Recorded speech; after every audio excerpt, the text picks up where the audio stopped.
Olha, essa aqui não é uma história de desastre natural. Não tem terremoto, não tem furacão. Essa é a história de como, numa tarde quente e tranquila, o mundo moderno simplesmente desligou. A gente vai falar hoje sobre algo que é tão presente que se tornou invisível. E como a falha dessa coisa revelou a fragilidade de tudo. 50 milhões. Tenta visualizar esse número. É a população de países inteiros. Em questão de minutos, 50 milhões de pessoas foram jogadas na escuridão, vendo na prática o quão frágil é a nossa civilização. Dá uma olhada nisso aqui.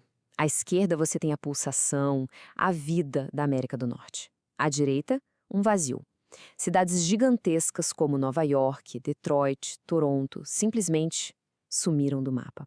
É como se alguém tivesse encontrado o interruptor geral da civilização e, pá, desligado. Para entender como um desastre dessa magnitude aconteceu, a gente precisa primeiro entender a máquina que falhou. A rede elétrica não é só um monte de fio, não.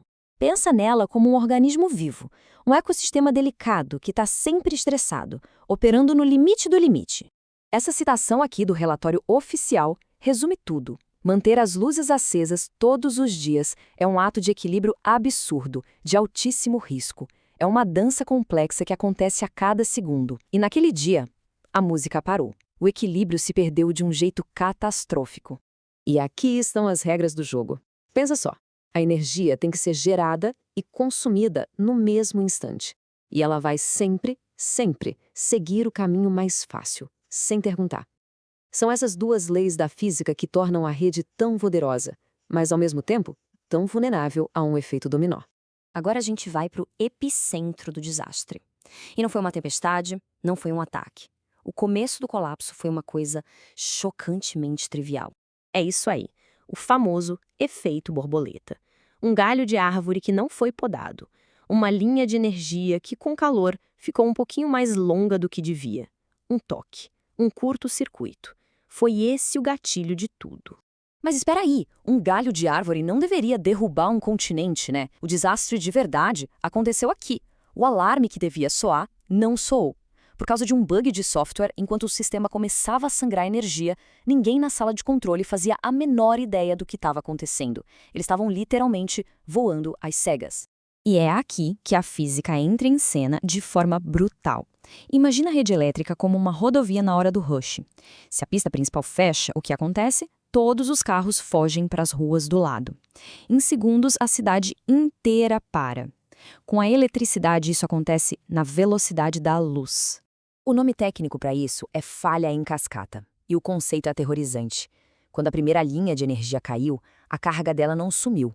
Ela invadiu as linhas vizinhas, sobrecarregando elas, fazendo com que elas também superaquecessem e desligassem. Dominó atrás de dominó, caindo na velocidade da luz.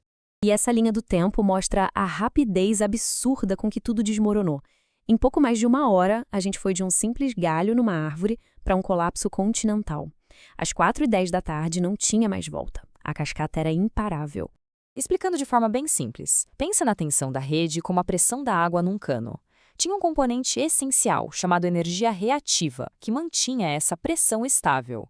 Naquele dia, com tantas linhas caindo, a pressão simplesmente sumiu.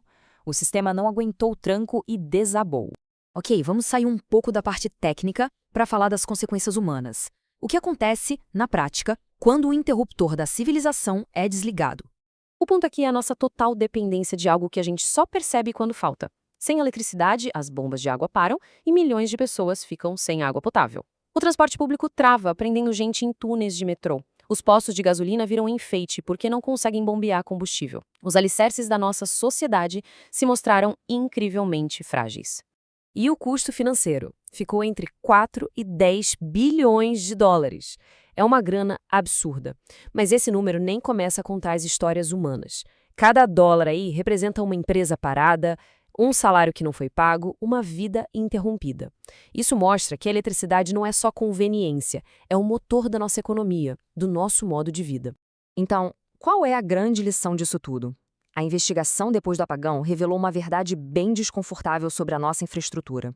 O relatório final foi brutalmente honesto. Ele apontou 4 falhas centrais. Não foi só o galho, não foi só o bug. Foi uma falha de consciência humana, uma falha de manutenção básica, uma falha de tecnologia e uma falha de comunicação, Quer dizer, o sistema inteiro falhou, em todos os níveis que dá para imaginar. Essa citação aqui, da NASA, crava o ponto final. Isso não foi um ato da natureza, foi um desastre criado pelo homem, nascido da complacência, da falta de planejamento e da falta de imaginação. Isso tudo nos leva à pergunta final. O apagão de 2003 mostrou que as maiores ameaças podem vir das coisas mais simples, dos erros mais banais que a gente nem para pensar. A questão que fica é: quais são os galhos de árvore que a gente está ignorando nos nossos sistemas hoje? Em que tecnologias, em que processos, a gente está confiando de olhos fechados sem nem imaginar o que aconteceria se eles simplesmente parassem de funcionar?